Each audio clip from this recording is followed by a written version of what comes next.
Present ఇప్పుడున్న సిట్యుయేషన్స్‌లో ఒక పక్క వార్ అండ్ ఇంకో పక్క అయితే మార్కెట్ డౌన్ అయిపోతుంది.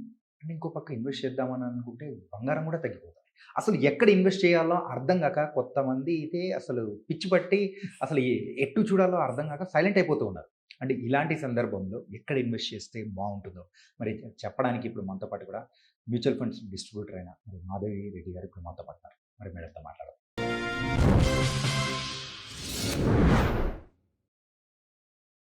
నమస్తే మ్యామ్. నమస్తే అండి. ఇప్పుడు సిట్యుయేషన్స్ ఆర్ కంప్లీట్లీ డిఫరెంట్. అవును. ఎవరైనా కన్‌ఫ్యూజింగ్.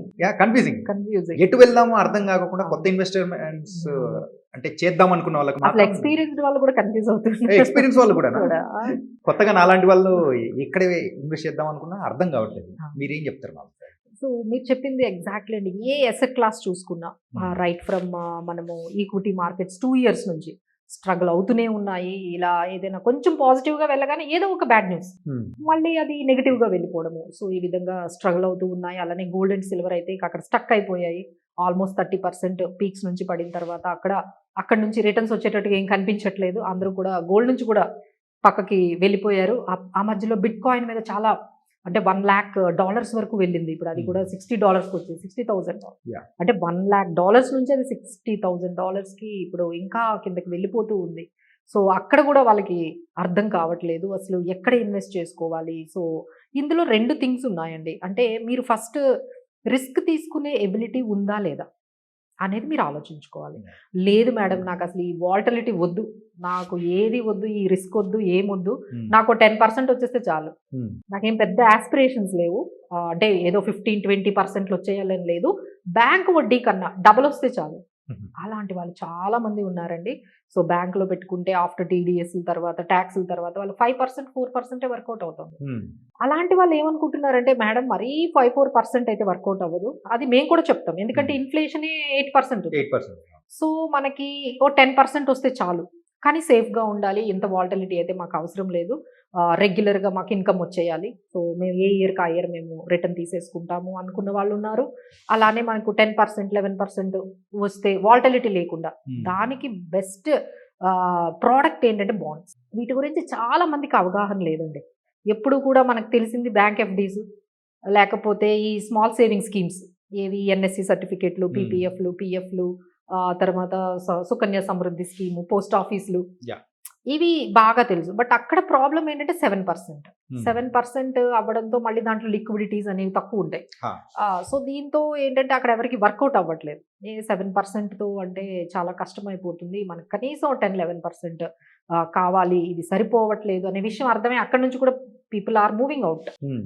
సరే మూవ్ అయ్యి ఈక్విటీ వైపు వద్దామనుకుంటే అక్కడ కూడా చాలా స్ట్రగుల్ అవుతున్నారు. సో 2 ఇయర్స్ నుంచి రిటర్న్స్ లేక అక్కడ కూడా స్ట్రగుల్ అవుతున్నారు. సో కొంతమందైతే ఎస్ఐపీస్ కూడా ఆపేశారండి. హ్మ్. చాలా మంది. ఎందుకంటే ఆళ్ళకి అర్థం కావట్లేదు. ఏంటి మనం పెట్టిన దగ్గర నుంచే పడిపోతుంది. సో ఇంతవరకు 3 ఇయర్స్ నుంచి మంచి రిటర్న్స్ వచ్చాయి. అసలు మనం పెట్టినప్పటి నుంచి అది ఎప్పుడు చూడు నెగెటివ్‌గా మా క్లయింట్స్ కూడా కంప్లెయింటే. మేడం ఎప్పుడు చూడు అది నెగెటివ్‌గా కనిపిస్తది. ఇంకెప్పుడు పాజిటివ్‌గా వస్తది. How long we can say wait for few hours అంటే మేము ఈక్విటీ అనేది లాంగ్ టర్మ్ ఇన్వెస్ట్‌మెంట్ అండి. సో 5 ఇయర్స్ ఉంటే మాత్రం మంచి రిటర్న్స్ వస్తాయి. యాహ్! అసలు మాకు ఇంత పేషెన్స్ లేదు మేడం. నాకసలు ఇంత వాలటిలిటీ వద్దు అనుకునే వాళ్ళకి బాండ్స్ ఉన్నాయండి. So they can approach us. మీకు ఫిక్స్‌డ్‌గా పర్సెంటేజ్ ఎవ్రీ ఇయర్ మీకొచ్చేస్తుంది. మీ అకౌంట్‌లో మంత్లీ కావాలంటే మంత్లీ రిటర్న్ తీసేసుకోవచ్చు. లేదు అనుకుంటే ఒకేసారి మీరు 2 ఇయర్స్ లాక్ ఇన్ పీరియడ్ ఉన్నాయి. 3 ఇయర్స్ లాక్ ఇన్ పీరియడ్ కూడా ఉంటాయి. అంటే షార్ట్ టర్మ్‌గా ఒక 2 ఇయర్స్ వరకు ఇప్పుడు కొత్తగా ఒక క్లయింట్ ఉన్నారు. మేము ఒక ప్రాపర్టీ కొనుక్కోవాలనుకుంటున్నాం మేడం. బట్ 2 ఇయర్స్ తర్వాత కొనుక్కోవాలనుకుంటున్నాం. అంతవరకు ఈ మనీని ఎక్కడైనా సేఫ్‌గా ఒక 10% వస్తే చాలు. హ్మ్. మ్యారేజ్ ఉంది. ఒక 2 ఇయర్స్‌లో మ్యారేజ్ ఉంది. సో అంతవరకు ఈ మనీని సేఫ్‌గా ఒక దగ్గర పెట్టుకోవాలనుకుంటున్నాం. బ్యాంక్‌లో వేస్తే 4% కూడా రావట్లేదు. ఇలాంటి వాళ్ళందరికీ కూడా మంచి ఆప్షన్స్ ఉన్నాయండి. Beyond gold, beyond stock market. So but ఏంటంటే they have to look out for the options. మీరు మమ్మల్ని సంప్రదించినా మేము మీకు మంచిగా గైడ్ చేస్తాము. So that is one product. Yah! ఇప్పుడున్న సిట్యుయేషన్స్‌కి రిస్క్ బాండ్స్. వద్దు హ్మ్. అనుకునే వాళ్ళకి బాండ్స్, ట్రిపుల్ ఏ బాండ్స్ ఉన్నాయి, డబుల్ ఏ బాండ్స్ ఉన్నాయి. ఇంకా రకరకాలు 9%, 10%, 11, 12 అంతవరకు ఉంటాయండి. అందులో కూడా రకరకాల రిటర్న్స్ వచ్చేవి, different types of maturity period ఉన్నవి మనకి అవైలబుల్‌గా ఉన్నాయి. ఇంకొక ఆప్షన్ ఏంటంటే ఈ ఎస్ఐపీస్. అంటే మ్యూచువల్ ఫండ్స్ ద్వారా మీరు కొత్తగా ఈక్విటీలో కంటే మన దగ్గర చాలా డిఫరెంట్‌గా ఉంటారండి. ఎట్లా ఉంటుందంటే పడిపోతుంటే ఎవరు పెట్టరు? భయపడి సైలెంట్ అయిపోతుంటాం. అసలు పడిపోతున్నప్పుడే పెట్టాలి కదా! అది మేము ఎంత చెప్పినా వాళ్ళకి అస్సలు అర్థం కావట్లేదు. మార్కెట్స్ ఎప్పుడైతే మీకు మంచి ఆపర్చునిటీ ఇస్తున్నాయి. చాలా వరకు కరెక్ట్ అయ్యి మీకు ఇంత టైం వరకు మీకు ఆపర్చునిటీ వస్తున్నాయి. So that you can accumulate more number of units. But ఏంటంటే 6 మంత్స్ అవ్వగానే మొదలు పెడతారండి. మా దగ్గర ఒక క్లయింట్ ఉన్నారు. మేడం 6 మంత్స్ అయింది, ఏమి రిటర్న్స్ రావట్లేదు. హౌ ఇట్ పాసిబుల్ అండి అసలు? మేము వాళ్ళకి చెప్పేదే టైము చెప్తాము, ఒక 5 ఇయర్స్ అని. వాళ్ళు 6 మంత్స్‌కే మేడం రిటర్న్స్ రాలేదు, 2%, 4% అని అంటూ ఉంటే, so it may not be the product. So ఎవరికైతే కొంచెం పేషెన్స్ ఉందో definitely we are there for them అండి. బట్ ఏంటంటే ఈ మధ్య కాలంలో ఓన్‌గా చేసేసుకుంటున్నారు. అంటే డైరెక్ట్‌గా వెళ్ళిపోతున్నారు. డైరెక్ట్‌గా వెళ్ళిపోయిన వాళ్ళే ఎక్కువ మంది ఎగ్జిట్ అయిపోతున్నారు. ఎందుకంటే వాళ్ళకి గైడెన్స్ ఉండదు. Yeah. ఎవరితో షేర్ చేసుకోవాలో తెలియదు. వాళ్ళు తీసుకున్న స్కీమ్స్ మంచివా కాదో తెలీదు. సో దీనివల్ల ఏమవుతుందంటే వాళ్ళు ఏదైతే మొమెంటమ్ పెరిగాయో వాటితో కంపేర్ చేసేసుకుంటున్నారు. కంపేర్ చేసుకొని అరే మన స్కీమ్ ఎక్కువ రిటర్న్స్ ఇవ్వలేదు, వాళ్ళ స్కీమ్ మంచి రిటర్న్స్ వచ్చింది అని చెప్పి ఇలా పీర్ కంపారిజన్ చేసేసుకొని ఇంకా మనకు సూట్ అవ్వట్లేదని ఎగ్జిట్ అయిపోతున్నారు. సో ఎక్కువగా డైరెక్ట్లో ఎవరైతే వెళ్ళిపోయారో ఒక ఎక్స్పర్ట్ సలహా లేకుండా ఓన్గా జర్నీ చేయడం అనేది ఈ రోజుల్లో మీరు చెప్పినట్టుగా చాలా కష్టం అండి.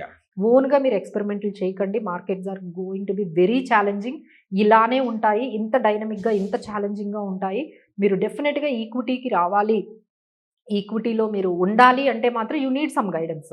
ఎందుకు అంటే స్కీమ్ సెలెక్షన్ కోసం కాదండి. స్కీమ్ సెలెక్షన్ మీరు ఈ రోజుల్లో ఏ అడిగినా 10 స్కీములు చెప్పేస్తుంది, బెస్ట్ స్కీమ్స్. అదే మీరు ఏ కేటగిరీ చెప్పండి అది మీకు ఇచ్చేస్తుంది, డైరెక్ట్ ఇచ్చేస్తుంది. సో స్కీమ్ సెలెక్షన్ కోసం మేము ఇక్కడ లేవండి. వీఆర్ దేర్ ఫర్ మీ ఎమోషన్స్ ని. మీకు ఫియర్ వచ్చినప్పుడు సమ్వన్ షుడ్ బి దేర్. లేదు అంటే మీరు ఎస్ఐపీలు ఆపేస్తారుగా, లేదు అంటే రెడీమ్ చేసుకుని బయటకు వెళ్ళిపోతారు. సో ఇవన్నీ మీకు జరగకుండా ఉండాలి. ఎమోషన్స్ అన్నీ కూడా మీకు ఈ పర్టికులర్ ఫియర్ కానీ లేకపోతే ఫోమో కానీ లేకపోతే chasing of higher returns change చేస్తూ వీళ్ళు ఏం చేస్తున్నారు అంటే చేంజ్ చేసేస్తున్నారు. ఒక స్కీమ్ బాగాలేదనుకోండి, ఒక 6 నెలలు అవగానే ఇంకో స్కీమ్, మళ్ళీ ఇంకో స్కీమ్. దీనివల్ల ఏమవుతుందంటే మీకు కాస్ట్లు పెరుగుతున్నాయి. ఇప్పుడు మాకు అంటే డైరెక్ట్కి రెగ్యులర్కి ఏంటి 1% డిఫరెన్స్.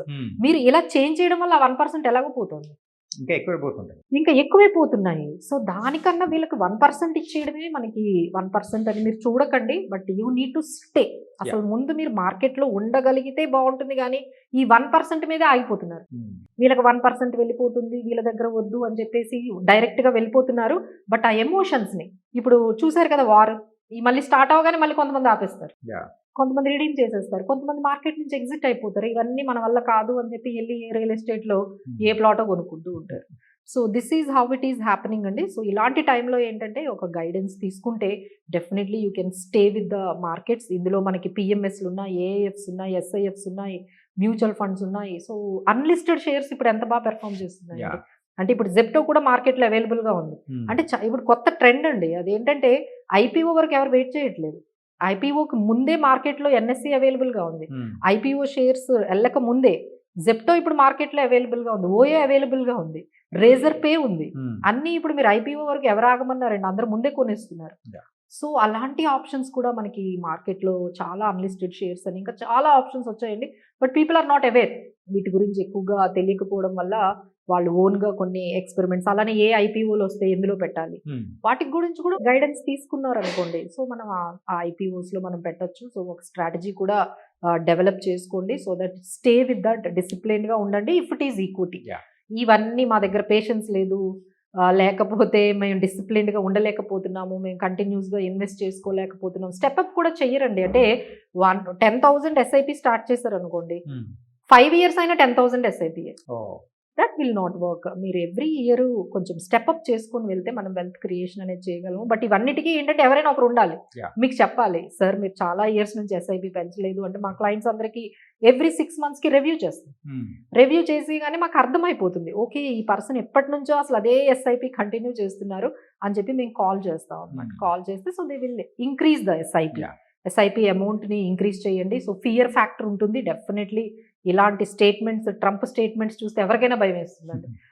ఎవరికైనా భయం వేస్తుంది, ఇదేది ఉంటుందా, మార్కెట్ పడిపోతుందా అని చాలా భయం వేస్తూ ఉంటుంది. So you need somebody to guide your emotions and your wealth creation అనేది మనం చేసుకుంటూ వెళ్తే బెటర్గానే మనం చేయొచ్చు. అండ్ ఇప్పుడున్న సిచ్యువేషన్స్ లో ఎటు వెళ్తే బాగుంటుంది అనేది కూడా చాలా చక్కగా చెప్పారు. Thank you so much.